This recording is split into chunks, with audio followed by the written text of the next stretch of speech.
Ուրեմն վատ բան ա պատահել Նոր Հայաստանում, բայց շատ օրինաչափ և սպասվող, անձամբ ես ուրախ եմ։ Հայաստանում չկա հեղուկ գազ։ Քաղաքականացված հպարտ քաղաքացիները, հատկապես արևմտամետ Հայացքներ ունեցող, կապում են սա Ռուսաստանի Դաշնության հետ, թե Պուտինը հիբրիդային պատերազմ ա սկսեց ձեր դեմ, չեն հասկանում, թե իրենք իրենցից ինչ են ներկայացնում, որ Ռուսաստանի Դաշնությունը իրենց նկատմամբ հիբրիդային պատերազմ սկսի։ Դա մի կողմ։ Ինչևէ հեղուկ գազ չկա, տրանսպորտը կոլապսի մեջ է հայտնվել, կամ վաղը կհայտնվի վերջնականապես։ Իրանից հույս չկա, որովհետև նախ այդ երկիրն ա հիմա պրոբլեմների մեջ, երկրորդն էլ այդ երկիրը տեսավ, թե ինչ հասել է Հայաստան և Հայաստանի լակոտակրատիա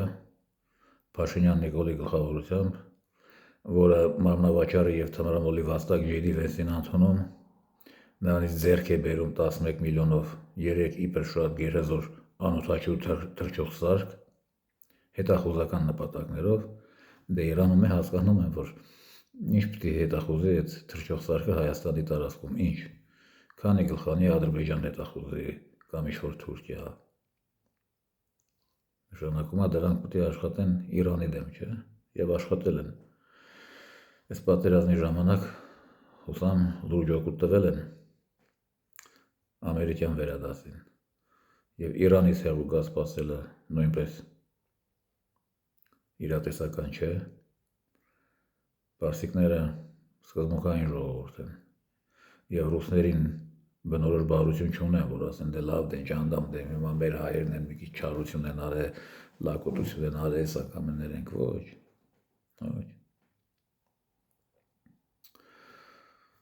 Պետք է հաշտվել այս ամեն ինչին, պետք է հաշտվել։ Փաշինյան Նիկոլ եք ընտրել, ազգային ժողով եք ընտրել, ձեր ընտրած ազգային ժողովը օրենք է ընդունել Եվրամիության անդամակցելու մասին, դե կամաց պատրաստվեք։ Այն որ այս էլեկտորատին եվրոպական բոլոր արժեքները հոգեհարազատ են, պեդերաստիայից սկսած վերջացրած սրանց դեմոկրատական այլասերվածությունները, այդ գիտենք, դե հիմա մի քիչ է վարժվեք եվրոպական գներին, եվրոպական գազի գնին, եվրոպական ցորենի գնին, հոսանքի, ինչով եք դուք Գերմանացուց լավ, կամ Ուկրաինայից ինչով եք լավ, ուղղակի բանդերականների պես դուխ չունեք, գործը պատերազմի չեք հասցնում, վարժվեք, սովորեք, $600 գազ կգնեք,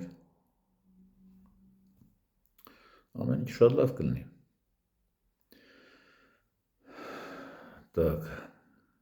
Ինչ ասեմ, այս ժողովուրդը իր ծնված օրվանից երևի վարակված է արևմտականության վիրուսով, միշտ իր կյանքի ընթացքում տուժել է դրա պատճառով, հսկայական տարածքներ ա կորցրել, հիշեք հայկական արևմտական իշխանության կորուստները 1920-ին, որոնք տեղի ունեցան բացառապես այն պատճառով, որ այն ժամանակվա քաղաքական էլիտան շատ խիստ հակառուսական էր և շատ խիստ արևմտական։ Հիշեք այս խայտառակ Երրորդ հանրապետության պատմությունը, որի նախկին իշխանությունները բազմավեկտոր էին, իսկ բազմավեկտորությունը անվերջ պրոցես չէ, ուշ թե շուտ միավեկտոր է դառնալու, իսկ այսօր արդեն բացահայտ միավեկտոր քաղաքականություն են իրականացնում հօգուտ արևմուտքի ի վնաս Հայաստանի։ Ինչ ասեմ, մնում է, որ հայ ժողովուրդը վարժվի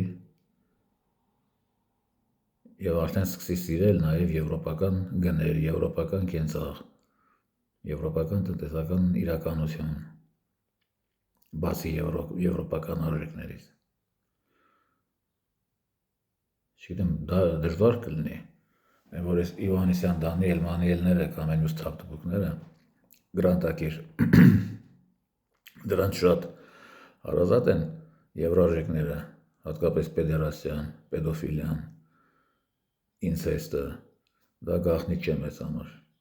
Հիմա մնում է, որ նրանց մաղթենք վարժեն նաև եվրոպական տնտեսական, ֆինանսական իրականությանը, դե վարժվեք։ Իսկ հայերը թող տուժեն, սոված մնան, կիսացուրտ ապրեն, զրկվեն այն ամենատարական բաներից, հիգիենայի բոլոր հնարավորություններից։ Ասում եմ, կյանքում ամեն ինչի համար վճարել է պետք։ Եվ հայերը այսօր վճարում են արդեն, իսկ ամսի 6-ից հետո, ամսի 7-ից հետո, եթե ժողովարշապետը կարողանա հաղթել, այսինքն դրա հաղթանակը արևմտյան առաջնորդների շնորհավորանքն է, եւ եթե Ռուսաստանի Դաշնությունը ոչ մի բան չհակազդեց դրան, դե ուրեմն կգնանք Եվրոպա կվերջանանք։ Տեսնենք, թե մի տարուց այս տարածքում քանի հայ կմնա, եւ ինչ պայմաններում կլինեն նրանք։ Այսքանը, սպասենք իրադարձությունների զարգացմանը եւ արևմտական հայ ժողովրդին մաղթենք համբերություն եւ միայն համբերություն։